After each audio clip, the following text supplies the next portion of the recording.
Mangalore, known to many as the Rome of the East. For centuries, this city has been a powerhouse of the South.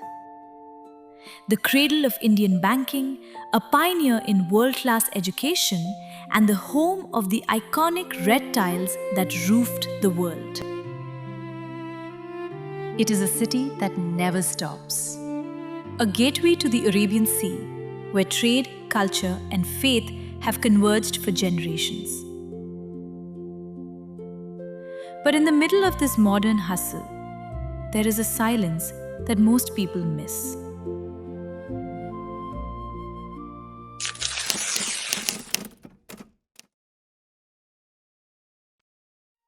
Every day, thousands of people rush through these gates in Mangalore.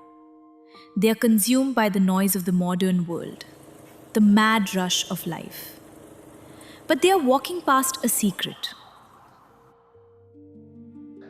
156 years ago, this wasn't a place of rush or noise.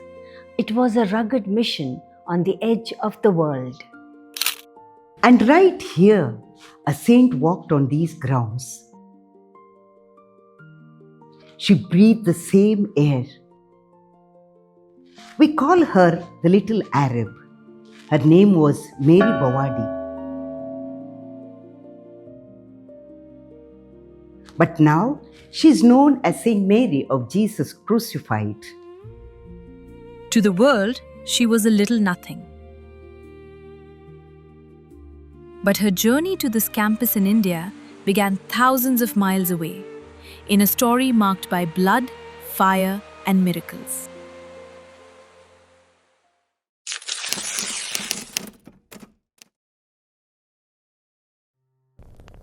Her story begins with a desperate prayer. In the village of Ibilin, Galilee, George and Mariam Baouardy were a couple defined by grief. 12 times they had held a newborn son in their arms. And 12 times they had watched those sons die in infancy. Can you imagine that heartbreak? 12 children lost. In their desperation, they walked on foot to Bethlehem, to the grotto of Nativity. They made a vow: if God gives us a daughter, we will call her Mariam, in honor of the Blessed Mother. In 1846, that prayer was finally answered. Mariam was born, followed soon after by her brother Baulos. For a brief moment, the family was whole, but the shadows were returning.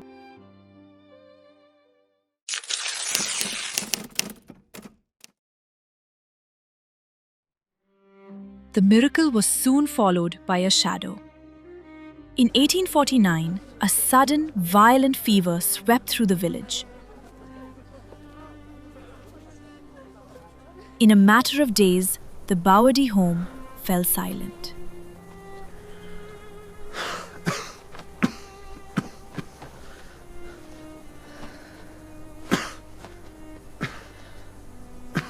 Mariam was only 3 years old when she lost both her parents. They died just days apart. Within a single week, she went from being a beloved miracle child to a helpless orphan.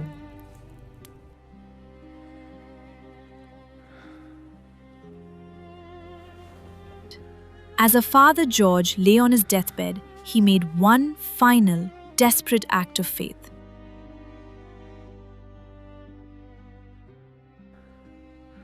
He looked at the 3-year-old Mariam and entrusted her to the only protector he knew would never leave her.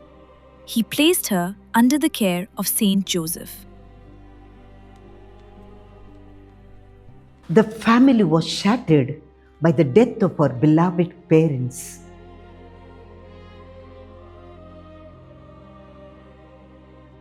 The siblings were separated.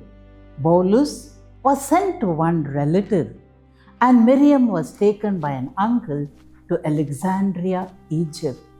She would never see her brother again. She was a little nothing, cast into a world that had suddenly turned cold. Living with her uncle seemed wonderful at first. However, everything changed when she turned 12 and was forced into marriage. Suddenly, life was no longer in her favor.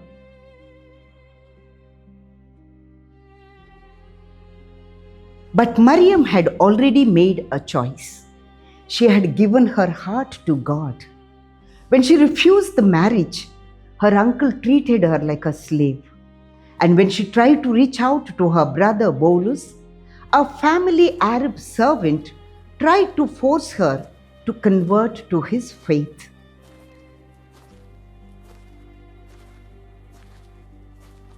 When she refused, the man drew a scimitar.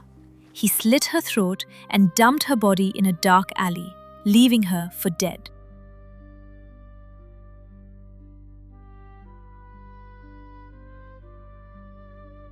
She should have died, but she woke up in the grotto, tended to by a mysterious lady in blue.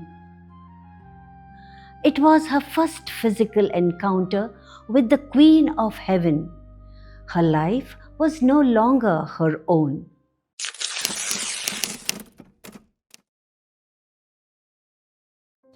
Mariam traveled to France, seeking a life of hidden service. In 1865, she entered the Sisters of Saint Joseph in Marseille. It was here that she met the woman who would become her greatest mentor, Mother Veronica.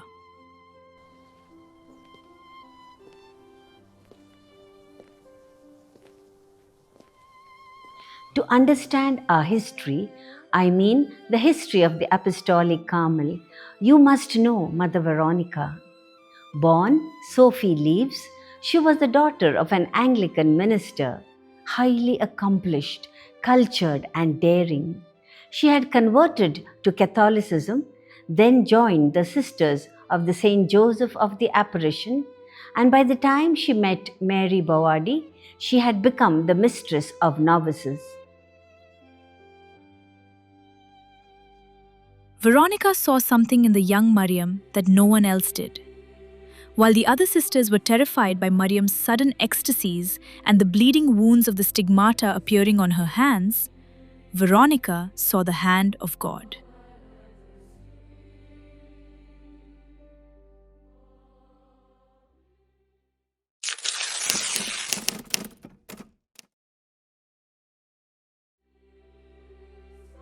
The community at St. Joseph was divided. To many, Mariam was too strange, too sick, or too mystical for their active life. After 2 years, they voted. Mariam was rejected from her entry to the novitiate. She was asked to leave.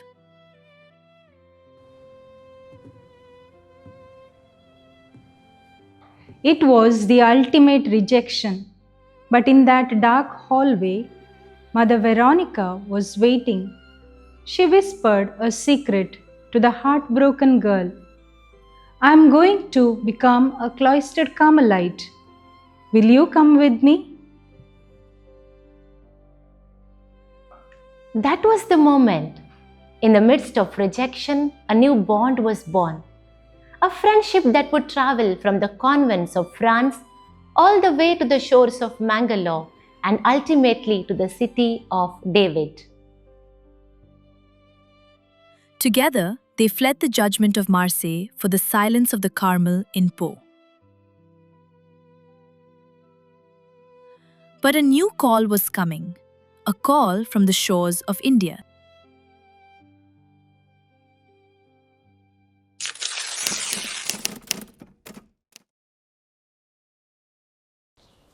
In 1867, Mother Veronica and Mariam arrived at the Carmel in Po.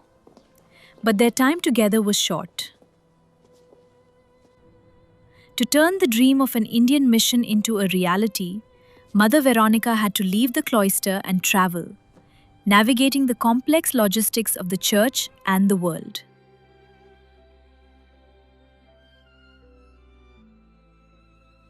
For 3 long years, the two women were separated. Mother Veronica was the diplomat on the outside.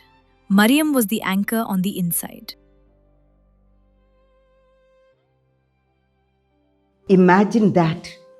Two souls so deeply connected, now separated by mission. Mother Veronica had set out to find a way to bring Carmel to India, while Mariam remained in the convent, a little nothing, quietly praying and offering every sacrifice to God. For 3 long years, they didn't see each other, yet their hearts were beating for the very same dream.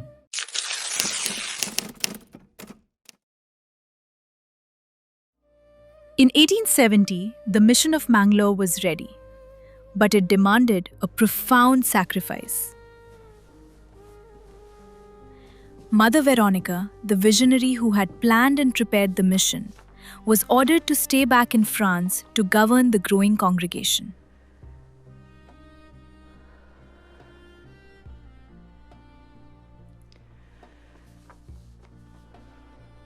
She stood at the docks in Marseille, watching the ship pull away.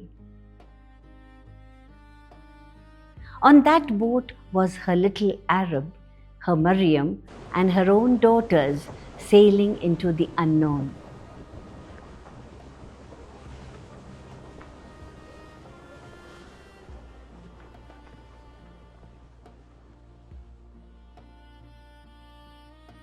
Veronica was the root of the tree, staying hidden in the earth so that the flowers in India could finally bloom.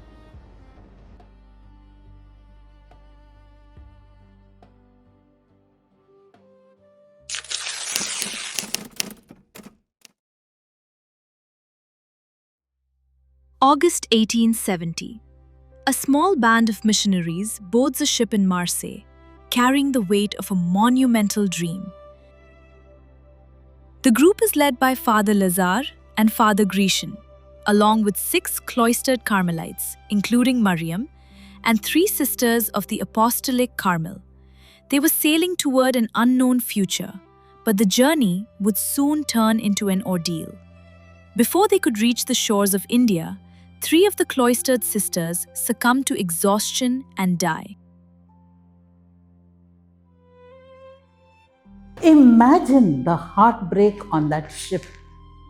They were so close to their mission, yet 3 of them never lived to see the land they came to serve.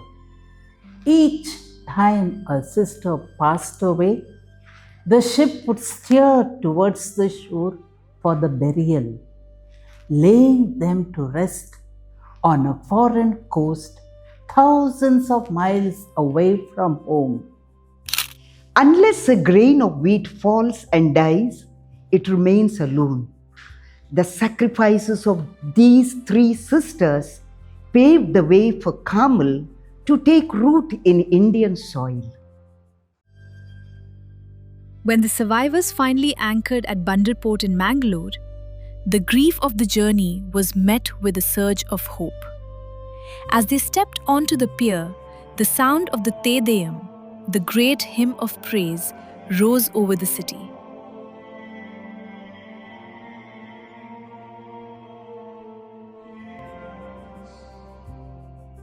Waiting on the docks to welcome the weary travelers was Bishop Mari Ephraim, surrounded by a sea of parishioners and eager school children, ready with traditional garlands.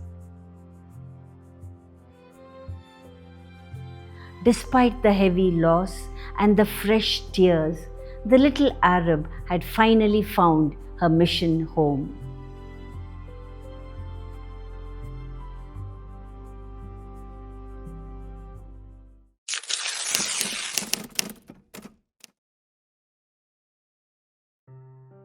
Life at St. Anne's was not easy for Mariam.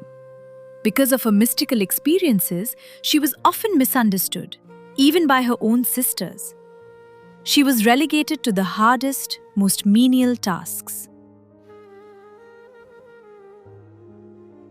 She spent her days in the sweltering, smoky kitchen, scrubbing floors and cooking.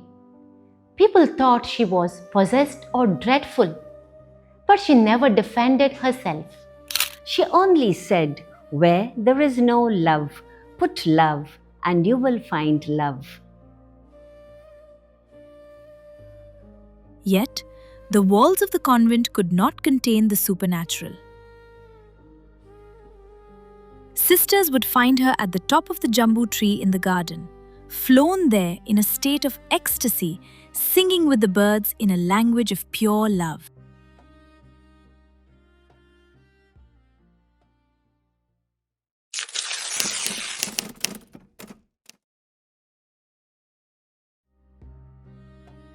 On the 21st of November 1871, within the quiet walls of the St. Anne's Chapel, Mariam made her first profession of vows in the hands of Bishop Mari Ephraim. She became Mary of Jesus crucified forever. She wasn't just signing a document, she was entering a marriage with the divine. She left her heart in the very stones of this chapel, stones that we still walk on today.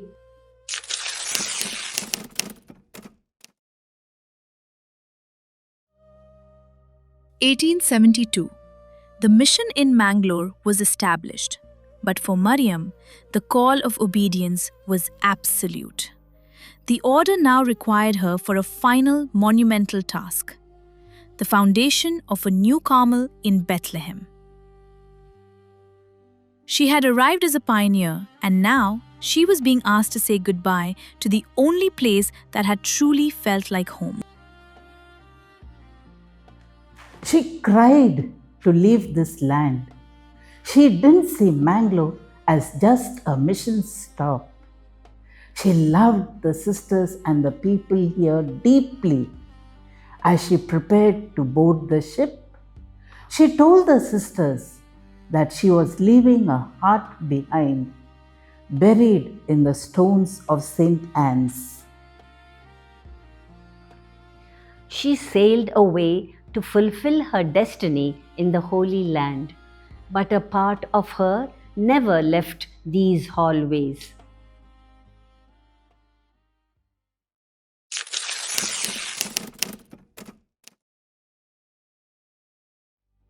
After Mariam left, the gates of St. Anne's closed behind her, but her presence remained. For over a century, the story of the little Arab was preserved not in history books, but in the daily lives of the sisters who followed in her footsteps. For over 100 years, we kept her memory alive in secret whispers and prayers. To the outside world, she was a little nothing, lost to history, but to us, she was a living presence.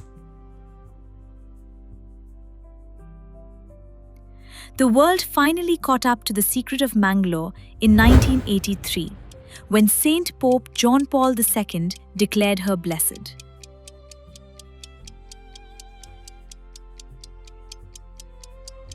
But the ultimate recognition came in 2015, when Pope Francis officially declared her a saint.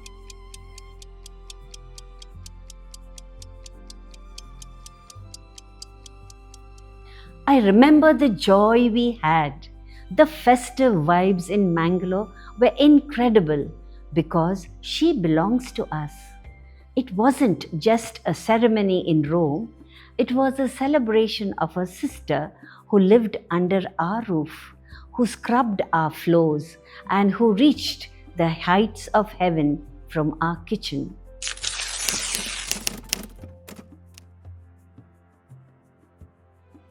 May 14th, 2026, a day of celebration and a milestone in the history of St. Anne's. After decades of wear and time, the doors of the historic chapel, the very place where a saint once knelt, swung open once more. Beneath the freshly painted arches and the blessing of the priests, the past and the present came together in a moment of grace. On that day, we saw a miracle. This chapel, her home, has been reborn. To see the space where she made her vows looking so glorious, it's a beautiful feeling. It's as if she is smiling down on us from the rafters, saying, "Welcome home."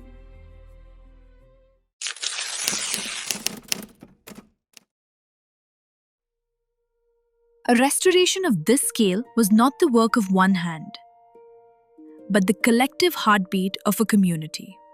It required a modern-day mission of generosity to preserve a 150-year-old legacy. Under the guidance of Sister Nirmalini, the Superior General, Sister Maria Navina, the Provincial Superior of Karnataka Province, and her team, and through the philanthropy of Mr. Michael D'Souza, the vision became a reality. Even the life-size statue of the saint that now stands as a monument was a gift from an old student of St. Anne's High School.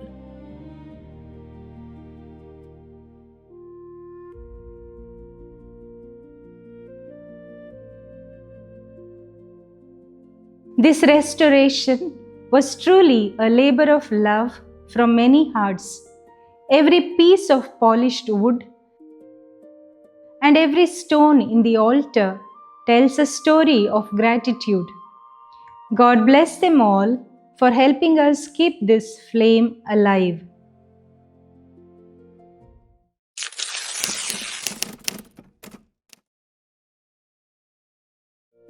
But as we look at the beauty of the reborn chapel, we must look further back, to the three pillars who made this mission possible. Bishop Mari Ephraim, the visionary; Mother Veronica, the channel; and Mary of Jesus Crucified, the prayer.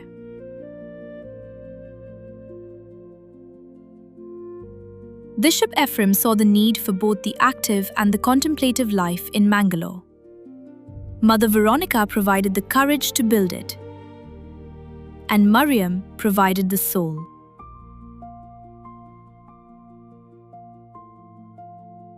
Mother Veronica planted the seed.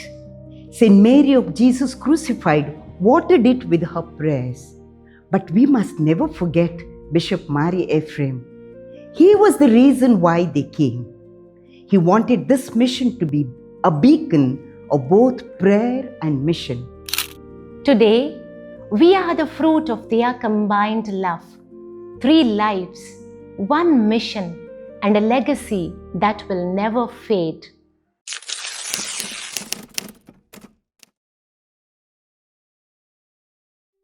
But the most intimate part of her story isn't found in books or paintings. It is found in the objects she touched, the humble, everyday items that have survived the passage of time. Inside the oratory, you will find a silent witnesses of her daily life. These aren't just artifacts. They are a surprise, waiting for you in this hallowed spot. You can see the very bedsheet she used, the simple tunic she wore, and the low monastery stool where she sat in humble prayer.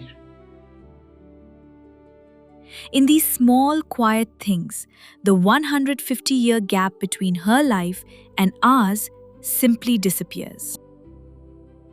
You can see her rosary, her beloved statue of Mary, and even a drop of blood preserved in a cross. These are not just objects, they are a bridge to the past, sacred remnants of a life totally given to God.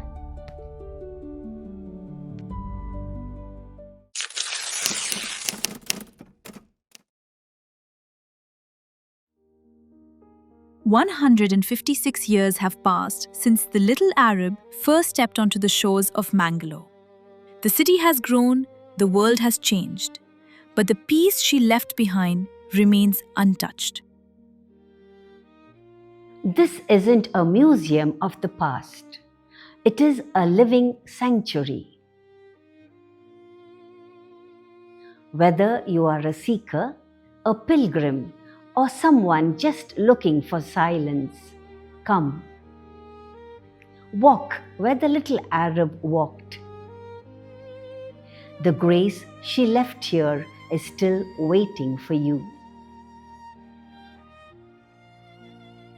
The little nothing who changed the world. Saint Mary of Jesus crucified.